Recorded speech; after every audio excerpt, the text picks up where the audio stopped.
Did you know that in the past 48 hours, Walmart quietly implemented purchase limits on 13 everyday items across more than 4,200 stores nationwide?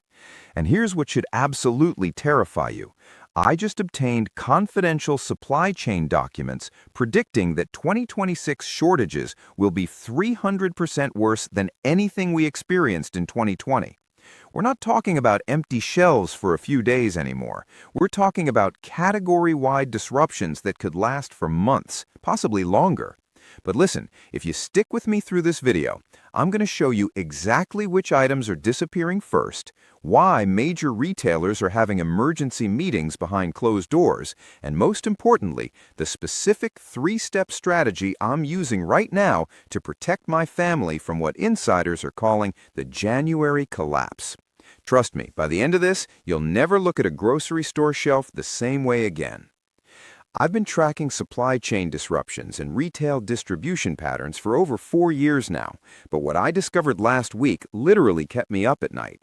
My contact at a major Walmart regional distribution center, we'll call him David to protect his job, sent me photographs of internal communications that haven't been released to the public. These documents show that Walmart's executive leadership is preparing for what they're internally describing as the most catastrophic supply chain collapse in the company's 62-year history. And here's the kicker. This isn't just a Walmart problem.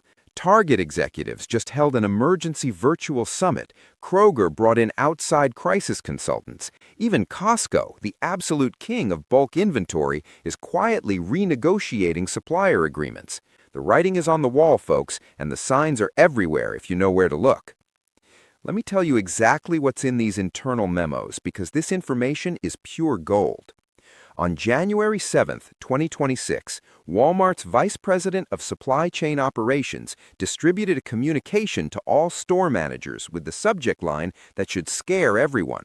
Priority alert, immediate inventory conservation measures. David literally forwarded me screenshots, and I verified the authenticity with 2 other independent sources inside the company. The memo states, and I'm quoting directly here, "Effective immediately, all retail locations must enforce purchasing limitations on Tier 1 essential merchandise due to unprecedented supplier volatility forecasted through Q4 2026. Tier 1, people, that's corporate language for the stuff you need to survive. But here's where it gets genuinely disturbing. The memo references something called the spring collapse. That's the window between March and May 2026 when multiple critical supplier contracts expire at the exact same moment that new aggressive trade restrictions kick in. Think about the implications for a second. We're talking about contracts valued at hundreds of billions of dollars that need to be renegotiated during the worst global supply crisis since World War II. David told me something that absolutely blew my mind. He said their warehouse management system started triggering critical shortage alerts for over 200 different product categories in just the past 3 weeks. Critical shortage alerts mean less than 14 days of inventory remaining in the entire regional distribution system. And this is happening right now, in January, when retailers should be fully restocked after the holiday rush. Instead, what we're seeing is internal projections showing that starting in February 2026, we're looking at what they call extended availability gaps. That's corporate speak for 3 to 7 months where certain items simply will not exist on store shelves. Walmart has already begun quietly rerouting distribution trucks, diverting shipments away from rural areas toward what they're calling strategic priority zones. A driver I know who hauls for them mentioned they've been pulling mandatory overtime, 16-hour shifts, desperately trying to keep distribution centers from going bone dry. But there's more, and this is where it gets really unsettling. The memo specifically disclosed that Walmart's leadership has initiated preliminary discussions with federal agencies about potential consumer rationing frameworks. Rationing. When was the last time you heard that term outside a World War II documentary? They're literally wargaming scenarios where they might need government support to limit how much food individual families can purchase in a single transaction. When I read these documents, I didn't just sit there. I immediately drove to 4 different Walmart locations across 2 states to verify what was actually happening at ground level. And what I found confirmed my worst fears. The limit stickers are real, they're already in place, and most customers have no idea what's coming. Let's start with butter and dairy products. You might think a butter shortage sounds ridiculous, but hear me out on this. The dairy industry is facing a crisis that almost nobody saw coming. Over the past 18 months, we've lost 7% of America's dairy farms. They've just disappeared. These aren't mega corporations that can absorb losses. These are family operations that got absolutely crushed by skyrocketing feed costs, brutal labor shortages, and razor-thin profit margins that finally broke them. Here's the data mainstream media isn't covering. Dairy cow herds in the United States are at their lowest numbers in 25 years. When farmers can't afford to feed their cows anymore, they sell them for beef. Once those cows are gone, you can't just snap your fingers and rebuild a dairy herd overnight. It takes years of careful breeding and management. And butter production requires massive amounts of cream, which means you need a lot of milk from a lot of healthy cows. I visited 3 different stores last weekend, and every single location had limits posted. 2 pounds of butter per customer. The dairy manager at one location told me off the record that their butter deliveries have been cut by 40% since December, and we're approaching spring baking season when demand traditionally spikes. But butter isn't just for toast. It's a foundational ingredient in commercial baking, restaurants, and food manufacturing. When butter becomes scarce, the ripple effects hit everything from cookies to croissants to cream sauces. My strategy right now is buying shelf-stable clarified butter and ghee. These have 2-year shelf lives and don't require refrigeration. When your neighbors are paying $12 for a pound of regular butter in April, you'll be sitting on a strategic reserve. Next, we need to talk about rice, something that literally feeds half the planet and is about to become a luxury item in American grocery stores. India, which exports more rice than any country on Earth, just extended their export ban through the end of 2026 because they're experiencing their own domestic shortages. Thailand and Vietnam, the world's other major rice exporters, are dealing with severe drought conditions that have decimated their crop yields. And here's what should concern every American family. The United States actually imports about 80% of the rice varieties we regularly consume. When global supplies tighten, we're competing with dozens of other countries for whatever's available on the market. I tested this myself at my local Walmart. I tried to purchase 6 20-pound bags of jasmine rice, and the self-checkout system flagged my transaction. A manager had to come over and explain they've implemented a strict 2-bag limit per customer. That's a massive red flag right there. Walmart doesn't restrict purchases unless they're genuinely worried about running completely out. David told me their rice shipments for February are projected to be 55% below normal levels, and white rice stored properly in airtight containers with oxygen absorbers remains perfectly edible for 30 years. Now let's talk about the lifeblood of America, the fuel that powers our mornings and keeps our entire economy running. Coffee. The coffee crisis brewing right now, pun absolutely intended, is going to shock millions of Americans who literally cannot function without their morning cup. Coffee is one of the most climate-sensitive crops on the entire planet. It requires specific altitude, precise temperature ranges, and consistent rainfall conditions. And global coffee-growing regions are getting absolutely hammered right now. Brazil, which produces 40% of the world's coffee supply, just experienced their worst frost damage in decades, wiping out huge portions of their Arabica crop. Vietnam's coffee harvest is down 30% due to extreme weather patterns. Colombia's dealing with plant diseases that are spreading faster than they can possibly contain. Add it all together, and we're looking at a global coffee shortage that industry analysts are calling the worst in 50 years. Starbucks already increased their prices twice in just the last 4 months. Folgers, Maxwell House, and Dunkin' all quietly reduced their package sizes while keeping the prices the same. That's classic shrinkflation, and it's always a warning sign of what's coming. I went specifically to check Walmart's coffee aisle, and there's now a 4-container limit per customer. That includes ground coffee, whole beans, and instant. The coffee industry operates on razor-thin inventory margins. There's no massive strategic coffee reserve sitting in warehouses somewhere. When supplies drop even slightly, prices skyrocket almost immediately. We're already seeing premium coffee beans selling for 60% more than they did just 1 year ago. Moving to canned tomatoes, and I know this seems like an odd item to worry about, but hear me out. Whether it's diced, crushed, paste, or sauce, canned tomatoes are the backbone of American home cooking.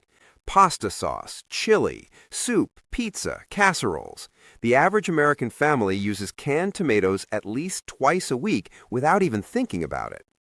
California's Central Valley produces 95% of America's processed tomatoes, and California has been experiencing severe water restrictions that are forcing farmers to fallow fields, meaning they're leaving land completely unplanted because they literally don't have enough water to irrigate crops.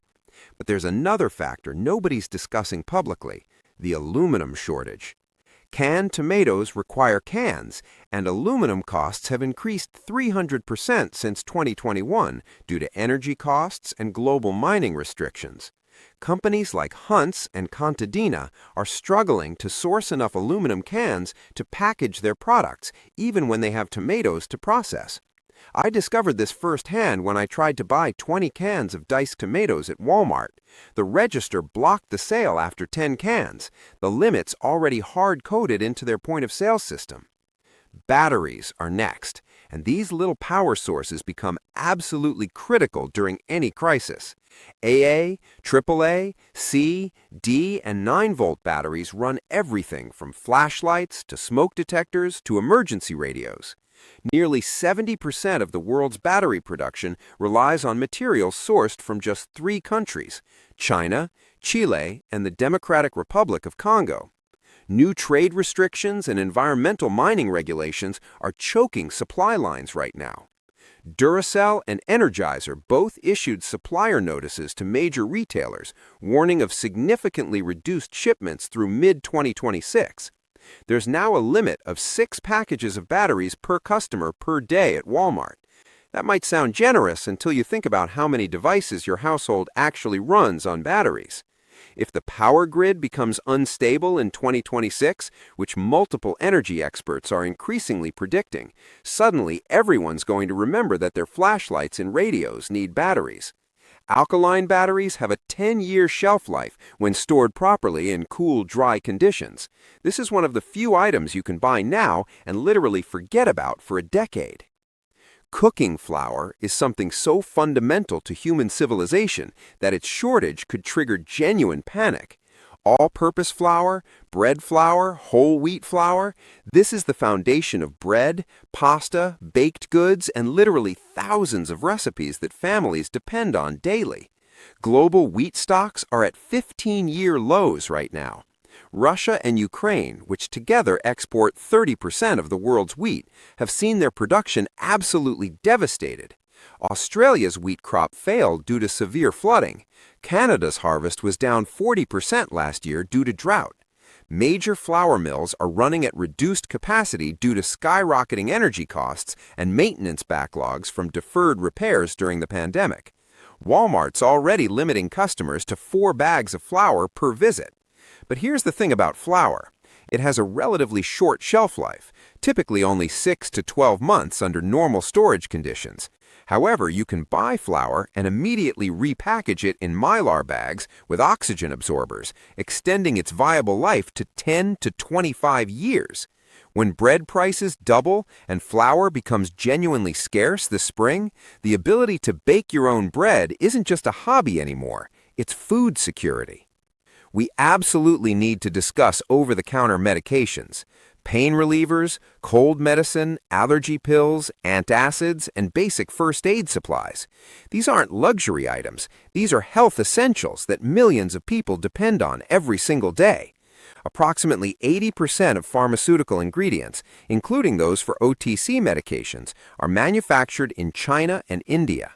When those supply chains get disrupted, whether from trade restrictions, manufacturing shutdowns, or shipping delays, American pharmacy shelves empty frighteningly fast. We're already seeing early warning signs across the country. Tylenol, Advil, and generic ibuprofen have been experiencing sporadic shortages since late 2025. Children's fever medications periodically disappear from shelves entirely. Walmart's implemented limits of 3 bottles per product type per customer. That might sound reasonable until you consider that a family with multiple kids during flu season can burn through that in 2 weeks. One pharmacist told me confidentially that their Tylenol shipments have been cut by half since Christmas, and their supplier simply told them to expect reduced allocations indefinitely. Pasta is one of the most affordable, shelf-stable, versatile foods in existence. Spaghetti, penne, macaroni, egg noodles. Pasta feeds families on tight budgets, stores indefinitely under proper conditions, and provides essential calories during hard times. Durum wheat, the specific variety used to make quality pasta, is experiencing severe global shortages. Italy, the world's pasta capital, is dealing with drought conditions that have decimated their durum wheat crop. North Dakota, America's largest durum wheat producer, had their worst harvest in 30 years. The price of semolina, the specialized flour made from durum wheat, has increased 180% since 2023. Pasta manufacturers are getting squeezed from both sides. Less raw material available, and what is available costs 3 times more than it did just a few years ago. I went to Walmart and tried to buy 12 boxes of spaghetti. The register stopped me at 8 boxes. That tells you everything you need to know about what's coming. Dried pasta stored in a cool, dry place lasts 2 to 3 years easily, and some experts say even longer under optimal conditions. Here's an item that might surprise you but absolutely shouldn't. Vegetable seeds. Whether you're a serious gardener or someone who just wants to grow a few tomatoes in containers, seeds represent food independence and self-reliance. Most vegetable seeds sold in America are actually grown overseas, primarily in Europe and South America, where climate conditions are optimal for large-scale seed production. But those regions are experiencing extreme weather events that are destroying seed crops before they can be harvested. Major seed companies like Burpee and Ferry Morse have already announced they're reducing their 2026 product lines by 30 to 40%. They're focusing exclusively on bestsellers and discontinuing specialty varieties that don't move volume. If food shortages materialize in 2026, as these internal documents predict, everyone's going to suddenly remember that humans successfully grew their own food for thousands of years. The run on seeds will be instant and absolutely overwhelming. And unlike canned goods, you can't just manufacture more seeds overnight. Seeds take an entire growing season to produce. Propane and alternative fuels become absolutely critical when traditional energy systems fail or become unaffordable. The small 1-pound propane canisters used for camping stoves are manufactured overseas, and shipping containers full of them are sitting in ports right now due to logistical delays and customs backlogs. I went to 3 different Walmarts specifically to check their propane canister inventory, and all 3 locations were either completely out of stock or down to just a handful of canisters. The sporting goods manager at one store told me they've been on back order for 6 weeks with no estimated restock date. If the electrical grid becomes unstable in 2026, which energy analysts are increasingly warning about, having alternative cooking and heating methods isn't just convenient, it's potentially life-saving for your family. A case of propane canisters and a simple camping stove means you can heat food and boil water when everyone else is completely helpless. We need to talk about shelf-stable milk, also called UHT milk or aseptic milk.